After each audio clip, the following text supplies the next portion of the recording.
Welcome to the AdExpert Podcast, and welcome back to another deep dive. Great to be here. We're really glad you're tuning in.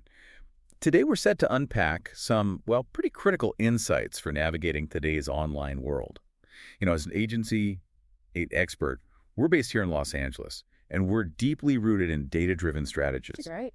Focusing on things like Google Ads, SEO, social media, web development, essentially driving conversions. We've got about 10 years in this space.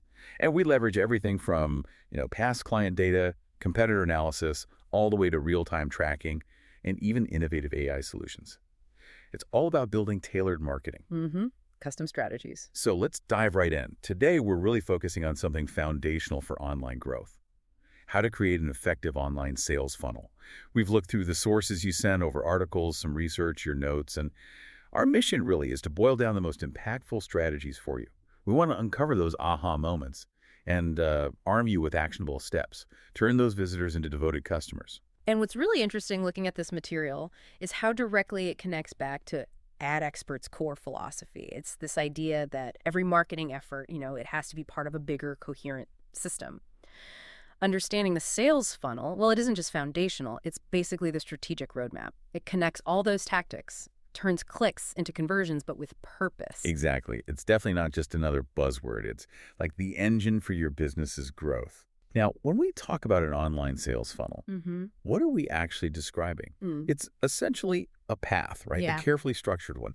Imagine guiding someone step by step from the moment they first hear about you all the way through, building interest, making a decision. And becoming a loyal fan. Right, a loyal fan. And you're using everything in your toolkit, blog posts, emails, social media, maybe special offers, to kind of nurture those leads through each phase. It's very intentional. Yeah, it's not accidental growth. And, connecting this to the bigger picture, like one of those articles mentioned, a well-defined funnel does way more than just boost sales. It's almost like a diagnostic tool. By tracking how people move through it, you get this incredible insight into what your audience really struggles with, their pain points. You see where they hesitate, what actually motivates them, which brings up a good question. Beyond just more sales, what are some of the other maybe less obvious benefits? That's a really crucial point. It's not just about the immediate cash register ring. First, yes, absolutely, it boosts your conversion rates significantly. You've got a clear path, optimize. You're not just hoping people buy. Makes sense. Second, it makes your customer acquisition way more predictable and scalable. You can actually start to model growth. Third, like that playbook source mentioned, it gets your sales and marketing teams aligned, like really focused. Oh, that's huge. Yeah. Everyone knows where a lead is in their journey. Right. So no wasted effort, and you can engage with them in a way that's super relevant. Fourth, and this one gets missed a lot, Right.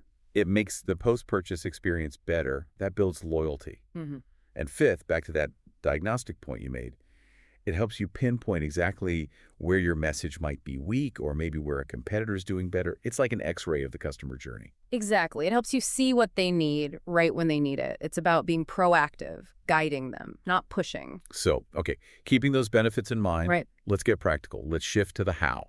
You get the concepts, so let's dive into the actual stages. Most people talk about 4 core stages. Sometimes you hear 5, but the principles are the same. Let's break down that essential structure you'll need. Let's do it. Okay, we start at the top of the funnel. This is all about awareness. Pretty straightforward, right? The main goal here, attract attention, cast a wide net, but, a targeted wide net, get leads. Right. Not just anyone. Exactly. So we're talking tactics like blog posts that actually solve common problems, engaging social media stuff, good SEO, so people find you when they search, maybe compelling videos, targeted ads. The key thing, as one of your notes pointed out, isn't just volume, it's value. Yes. Value first. You're educating, informing, building that tiny initial spark of trust. You're not asking for much yet. The key action here is often just a subtle invitation, maybe capturing an email with a lead magnet like a free guide or checklist, something useful. And what's fascinating there, thinking about that psychology article, is awareness isn't just knowing your brand name. It's often about making the prospect problem aware.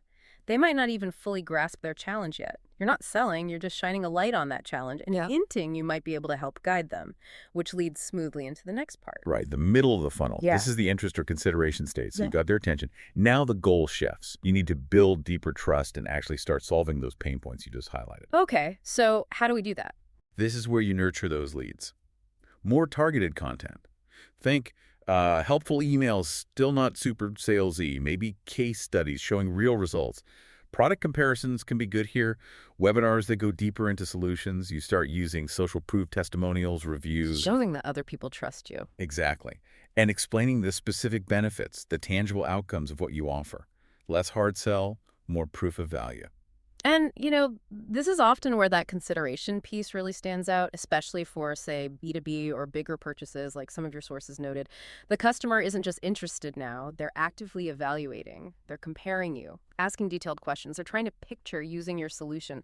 That requires a different level of detail, more transparency, which is why sometimes you see that 5 steers model: awareness, interest, consideration, decision, retention. Right. It just gives consideration its own dedicated space. Yeah, it just offers a bit more granularity for tailoring content even more specifically. But the principle holds: match the content to how deep they are in the journey. Right. Precisely.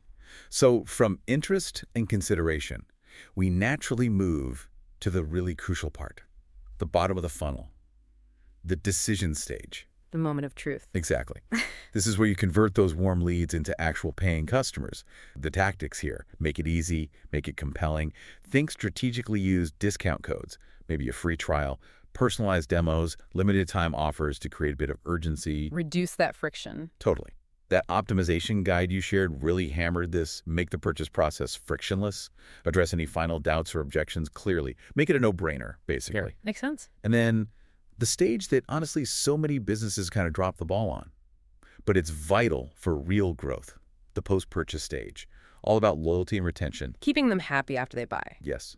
Your main goal is to turn that one-time buyer into a devoted repeat customer, maybe even an advocate. So this means things like thoughtful onboarding emails, helping them succeed with what they bought, actively asking for reviews. Building more of that social proof. Exactly. Sending loyalty rewards, upselling or cross-selling relevant things that genuinely add more value. This is where a transaction becomes a relationship. Okay, so that framework: awareness, interest, consideration, decision, loyalty is solid.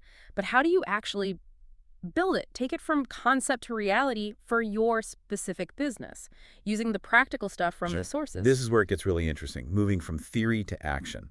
Step 1, this is absolutely fundamental. 1, identify your target audience. Know who you're talking to. Deeply. Not just demographics. What are their real goals? What frustrates them most? Where do they actually hang out online? That persona workbook you sent, super valuable for this. It guides you in building detailed buyer personas. This dictates everything: your content, your messaging tone. Got it. Audience first. Then, step 2. Map the customer journey. Basically, create a visual roadmap. How does someone go from stranger to customer to fan? Think about what they need to see, hear, or feel at each stage. Awareness, interest, decision, retention.